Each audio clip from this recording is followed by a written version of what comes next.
Оливер Спасовски најверојатно ќе седне на 3 јануари во фотилјата на Зоран Заев на Илинденска број 2. Планот за Мила Царовска според неофицијалните информации е да остане во труд и социјала како дополнителен заменик министер. Ова било договорено на последната координација на најтесното партиско раководство на СДСМ. Сепак, за да се официализира, треба да добие уште една виза во четврток. Клучната дилема е кој би бил дополнителен заменик во МВР, но и дали ќе успее да го контролира, како што велат од СДСМ, фаворитот за технички министер на Христијан Мицковски во МВР. Сумиња не се лицитира. Од друга страна, според партиски извори за Царевска, размислувањето било во насока да остане во министерството, за да го контролира новиот технички министер, особено во делот на исплатите во социјалата. Официјално од СДСМ вела дека мора партијата да донесе конечна одлука.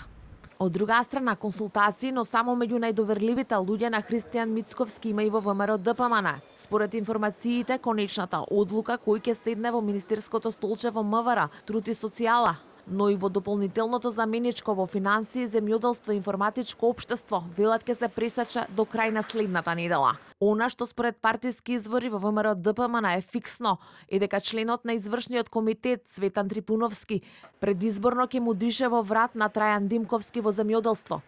За останатите позиции велат се прават анализи. Трајко Славевски според партиски извори се смета за идеално решение за во финансии, но вела дека тешко би се согласил со неговиот багаж да биде дополнителен заменик на Нина Ангеловска.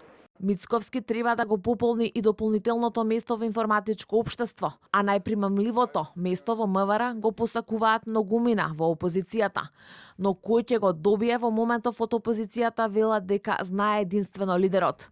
Во јавноста се вртат имињата на пратеникот Антонио Милошовски, но и на членот на извршниот комитет Орце Георгиевски, кој што е најгласен во критиките кон Спасовски МВР, но и на дел од најдоверливите луѓе на Мицковски.